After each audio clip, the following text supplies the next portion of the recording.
Fala pessoal, estamos de volta para mais uma temporada do Pod Raiz, o nosso podcast do Emergência Raiz. Hoje nós vamos falar sobre o que você deve fazer imediatamente após intubar. Intubei e agora? Mas antes de mais nada, deixa a gente fazer as reapresentações, deixa a gente voltar direitinho. Conosco, mais uma vez, a minha linda super co-host, doutora Luísa Brown. Bem-vinda, Lu! Obrigada, Léo. Fala, galera. Bora para mais um, né? Bora para mais um. Eu sou o Leonardo Goltara e eu sou médico emergencista, supervisor da residência de medicina de emergência aqui da Multivix em Vitória. É um prazer ter vocês conosco em mais uma temporada. Temporada passada foram 38 episódios. Achei que a gente ia voltar mais corado, né, Léo? Não. Bronzeado. Branquelos como nós só tem duas cores, Luísa, branco e vermelho. Quem é branquelo a essa altura está ouvindo, está se identificando, sabe do que eu estou falando. Mas, enfim, temporada passada foram 38 episódios, foi um feedback maravilhoso do público. Vocês estiveram com a gente, assim, muita gente pedindo episódio, muita gente perguntando quando é que a gente voltava. Muitos pedidos atendidos. Muitos pedidos atendidos, gente querendo vir acompanhar o nosso serviço, perguntando sobre a nossa residência.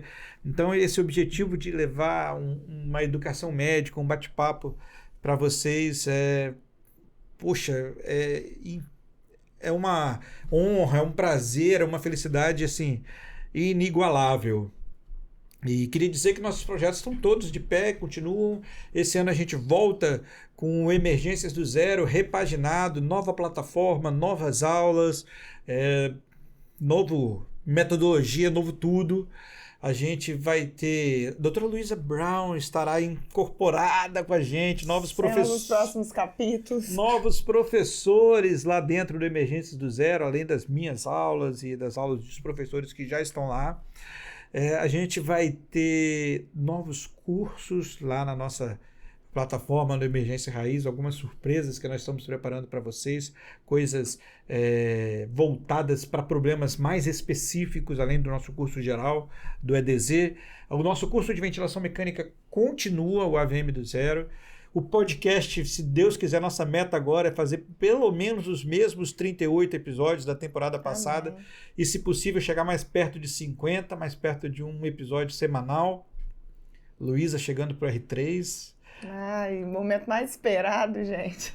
Noite da Sabedoria chegando. Glória a Deus. Mas é isso, eu queria agradecer vocês por estarem conosco. E sem mais delongas, vamos falar do episódio de hoje. Luísa, eu vejo muita gente perdida assim, né? O pessoal achando que aprender via aérea é aprender a passar o tubo no meio da goela, passar o tubo entre as cordas vocais. É isso também, né? Eu acho que é uma grande dificuldade, não só do jovem médico, né, dos recém-formados, mas de muitos profissionais de saúde mesmo, já com longas carreiras aí, que têm o medo da intubação em si, né? E levam isso tudo para o procedimento, para a laringoscopia, que, convenhamos, é a parte mais fácil, eu acho, né, Léo? Que é a laringoscopia e a passagem do tubo. Se ensinar direitinho a chave aérea, até macaco faz, né? Até macaco. Já falamos sobre isso aqui, né, Léo? Assim, a chave aérea, achar a corda vocal é fundamental, é muito importante. Tem vários trabalhos saindo sobre isso, a gente pode trazer isso em outro episódio, sobre videolaringoscopia hiperangulada. Essa é uma revisão recente da Cochrane. É um treino manual, né? Não deixa de ser, né? Mas hoje, o nosso episódio, a gente vai falar sobre o que fazer depois que o tubo... Beleza, passou o tubo, tá. O que a gente vai fazer depois que passa o tubo? Porque, acreditem, galera, se vocês passarem o tubo certinho, passou, não tá no esôfago, não, passou entre as cordas vocais, mas se você não souber o que fazer depois, vai dar merda. Então é disso que a gente vai falar, né, Léo? Esse pós-intubação. Intubei e agora? A gente tem um checklist, algo que consiga auxiliar a galera aí nesse procedimento pós-intubação? Olha, a primeira coisa é garantir que você intubou mesmo. Tá? Então, assim, a verificação... A checagem, né? A verificação de que o tubo está na via aérea e não em outro local. Ou seja, você garantir que o tubo não foi para o esôfago. Como é que a gente faz isso? Qual é o método padrão ouro para você ter certeza que o tubo foi para lá? O método padrão ouro, para você ter certeza que o tubo está na traqueia, é utilizar vários métodos. Ou seja, você precisa se certificar e recertificar e tetracertificar de que o tubo foi parar no lugar certo. Entubar esôfago, pessoal, não é necessariamente um erro, não é necessariamente um problema. Você pode até entubar o esôfago, todo mundo entuba esôfago, eu já entubei esôfago, Luísa já entubou esôfago. Claro que à medida que você vai treinando a incidência de intubações de insucesso na primeira passagem, de você passar o tubo no esôfago, vai diminuindo, mas isso acontece e vai acontecer pro resto da sua carreira. Isso não tem erro, não tem grandes problemas. O ideal é que você acerte de primeira, mas pá, vai lá, faz parte do game, faz parte do jogo. Exato. Agora, manter o tubo no esôfago ou não identificar que está no esôfago e ventilar o esôfago, aí sim é um erro gravíssimo. A gente tem aparatos, né, Léo, para isso, né? Exato. E o ideal é que a gente use múltiplos dispositivos e técnicas para identificar que o tubo está na traqueia. Primeiro, a gente pode falar de visualização direta. A gente vê o tubo passando por entre as cordas vocais. Ajuda muito. A gente vê a formação de vapor d'água no tubo. Isso ajuda muito. A gente pode auscultar o paciente, lembrando daquela técnica dos 5 pontos, onde a gente começa auscultando estômago, né, o epigástrio, e depois ausculta as bases, base direita, base esquerda. Na verdade é o contrário, né? Primeiro a base esquerda, depois a base direita. Por que primeiro a base esquerda? Porque o tubo tende quando seletivo, a seletivar na direita. Está procurando coisas erradas. Então, você está procurando ver se ele foi para o estômago, se está seletivo à direita. Então, base esquerda, base direita, ápice esquerdo, ápice direito. Então, eu já falei 3 técnicas, olha aí. Ó. Visualização direta, coluna d'água no tubo, coluna de vapor d'água no tubo, ausculta. A gente pode usar ainda os tais dispositivos de detecção esofágica, que o ACLS fala, que é meio coisa de... O capnógrafo, né, Léo? Tão famoso capnógrafo. O capnógrafo, quando tem disponível, o capnógrafo é uma ferramenta que deveria ser muito mais difundida do que porque ajuda em N situações. E agora, mais do que nunca, o POCUS, né, Léo? E ultrassom. Até o ultrassom tem ajudado a gente a identificar isso. O ultrassom tem ajudado a gente bastante. Ah, professor, e o raio-x? O raio-x não ajuda muito. Por quê? Porque o raio-x, quando você faz ele em PA ou em AP, né, antero-posterior, você vê o tubo, a posição do esôfago, tecnicamente, é quase que atrás, exatamente atrás da traqueia. Então você vai ver o raio-x transforma o que é 3D em 2D. Exato. E você não consegue identificar muito bem. Mas o ultrassom ajuda, dispositivos de detecção esofágica ajudam, capnógrafo, exame clínico, visualização direta, coluna d'água. Use o máximo de técnicas que você puder para confirmar que o tubo está na via aérea. Isso é fundamental. E, gente, acreditem, aparece paciente com tubo no esôfago recebendo ventilação mecânica. Esse é o grande problema, né, Léo? Mas vamos considerar isso aí, então. A gente realizou o primeiro passo, né? A gente conseguiu fazer uma laringoscopia, a gente conseguiu passar esse tubo, a gente viu passar esse tubo, a gente checou esse tubo. E agora, Léo? O tubo tá lá, tá checado, tá bonitinho. Fixar o tubo. Fixar o tubo. Fixar o tubo. Entubei e agora? Passou o tubo, não larga a mão do tubo, segura o tubo, confere a posição dele, conferiu, tá certo, tá na traqueia, fixa o tubo. Esse momento de fixação do tubo é um momento nobre. Muito tubo se deslocam, se perdem. Exato. Ali. Então você segura o tubo e preferencialmente uma segunda pessoa, um segundo elemento vai fixar o tubo por você. Tá? Não é você que passou o tubo que vai fazer fixar. E aí fixou o tubo, insuflar o balonete. As pessoas têm dúvida quanto a isso também, né? Quanto mais melhor, bota no balonete. Isso aí não, né, gente? A gente tem aparelhos aí, que são os cufômetros, que medem essa pressão ideal. O fisioterapeuta geralmente anda com um na bolsa. E se você não tem, não é o suficiente para estourar aquele balãozinho, mas o suficiente para você conseguir, pelo menos, apertar entre seus dedos. Eu acho que é o suficiente, né, Léo? Isso, assim, o ideal é medir com o cufômetro, né? Medir a pressão do balonete que idealmente deve ficar ali abaixo de 25 milímetros de mercúrio, a pressão do balonete do tubo orotraqueal. Se você não tiver como medir o balonete, a pressão do balonete, por um aparelhinho simples que tem por aí, o tal do cufômetro, lembra, você vai botar a função do balonete é permitir a ventilação mecânica, não é fazer uma vedação hermética da traqueia. Então você vai botar o mínimo de ar no balonete que permita o ventilador mecânico funcionar adequadamente, que não tenha vazamento. Tá? E aí você percebe o vazamento no ventilador mecânico, às vezes, literalmente, você bota a mão ali ao redor da boca do paciente, você sente que está saindo ar. Se ouve barulho que está vazando, se ouve o barulho do vazamento, do tubo mal insuflado, do balonete furado, você sente o ar vazando pela boca ou pelo nariz do paciente, aí não, aí você tem que botar um pouquinho mais. Mas você botou o ar suficiente, não está vazando, pronto, não precisa encher mais esse balonete, porque se você insuflar demais o balonete, você tem o risco de fazer lesão de traqueia de dentro para fora. Literalmente é uma úlcera de pressão, é quase uma escara. Você aperta tanto a traqueia de dentro para fora que você faz uma lesão de mucosa traqueal e isso pode complicar com traqueomalácia, entre outros problemas. Então, balonete sempre assim, o suficiente para não vazar, ponto. É isso. Isso. E no nosso checklist aí, Léo, acho bacana para quem estiver acompanhando a gente, até se quiser anotar, é um passo a passo que o Léo até tem aulas aí, a gente vai divulgar mais para frente, mas é um passo a passo importante, né? Então, assim, fizemos a intubação, checamos, posicionamos e fixamos esse tubo. Insuflamos o balonete. Insuflamos o balonete. E aí, assim, a primeira medida, beleza, intubou, certificou que estava na traqueia, fixou, insuflou o balonete. Primeira medida depois disso, aspirar o paciente. Vai aspirar quanto? A gente vai fazer uma aspiração mínima no paciente. Como assim mínima? Você vai literalmente aspirar o tubo, né? Tirar as secreções ali, mas a gente vai tirar o mínimo só para permitir o paciente não ficar afogado em catarro, em secreção, naquele primeiro momento. Por quê? Porque o paciente já passou por um estresse imediatamente antes, minuto antes, 2 minutos antes, ele passou por um estresse enorme, que foi ficar em apneia, ser paralisado, usar um bloqueador neuromuscular.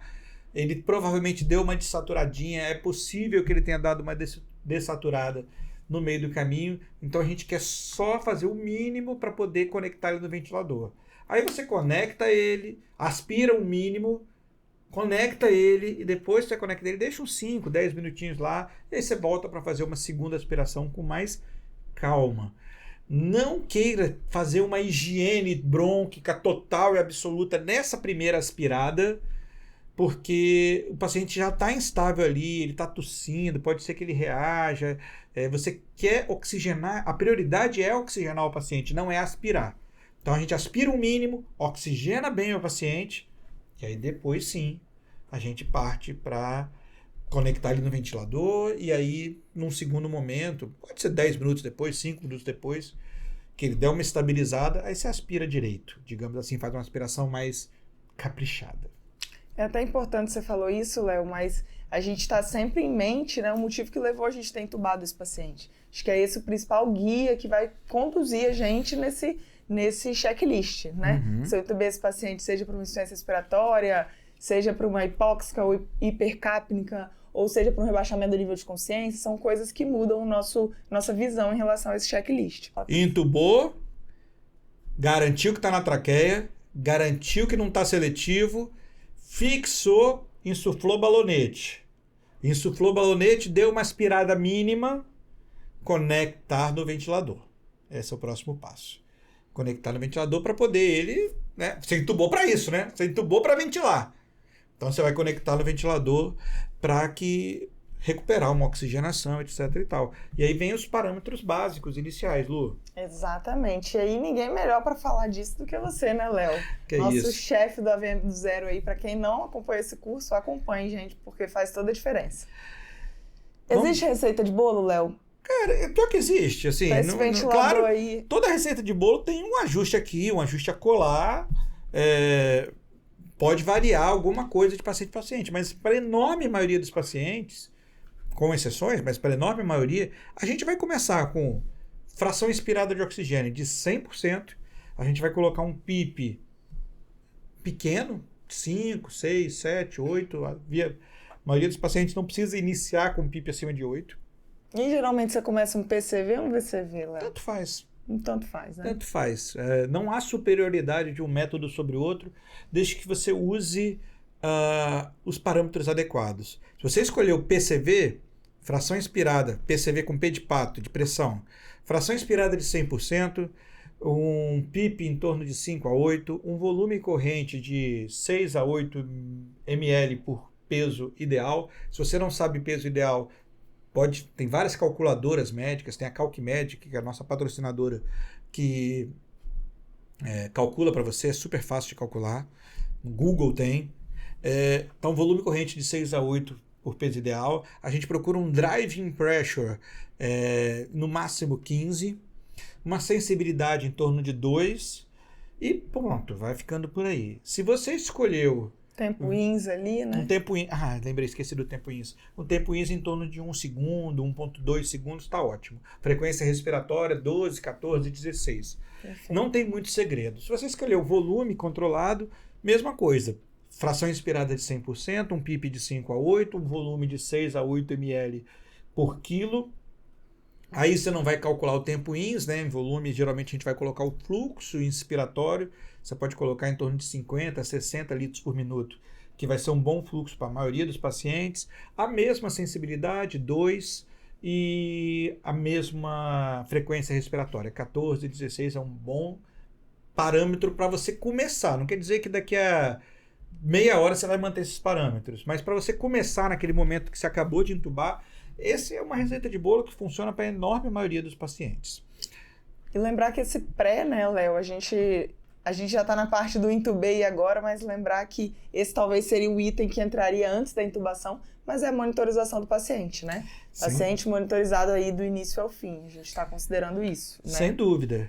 Monitorizado do início ao fim, programou a ventilação mecânica, não esquece de programar os alarmes. Muito importante. Da ventilação mecânica. Plantão noturno bom, né? Se você deixar os alarmes ali. E não é desligar todos os alarmes, pessoal. Exato. Não é para desligar todos os alarmes. Na verdade, quando você fala de programar os alarmes, a gente, via de regra, vai colocar ali uma margem de 20% a 30% em cima do que você deseja. Perfeito. Então, se você deseja 400 ml de volume corrente, você bota 20% para menos, 20% para mais. Então, você bota o alarme para apitar. Se tiver menos do que 300, sim, ou mais do que 500. Se você deseja